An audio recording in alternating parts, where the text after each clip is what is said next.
Alessio, lo giro un altro graditissimo ospite, Michele Tomasella, lui fa parte di Patrie Furlane.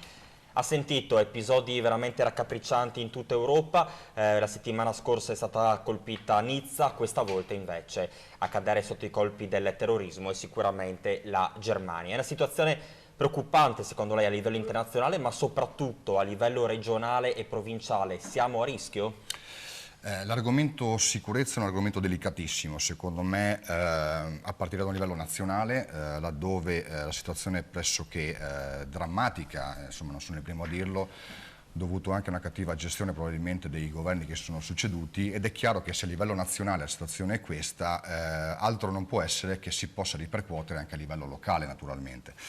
Se mi devo riferire alla zona del Friuli occidentale, che è la zona diciamo, dove io vivo fondamentalmente, è notizia sostanzialmente costante quella di case continuamente svaligiate anche più volte, di vie girate in lungo e in largo, anche queste più volte.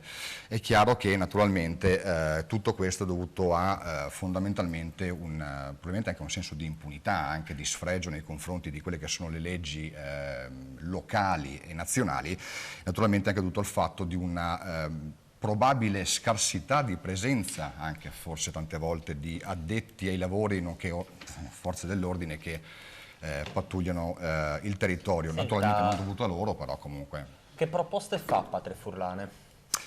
Le proposte sono attualmente al vaglio, perché Patrie Furlane sta predisponendo una bozza di programma per le prossime elezioni regionali. Chiaro è che la cosa più importante, che merita una citazione sicuramente, è lo studio, la fattibilità è già stata studiata ed è positiva, della istituzione di ad esempio di un nuovo corpo di polizia a livello regionale, quindi gestito dalla regione, che possa integrare quantomeno quella che è la presenza sul territorio delle forze dell'ordine attualmente presenti. Naturalmente questo anche per dare un senso di presenza. Grazie.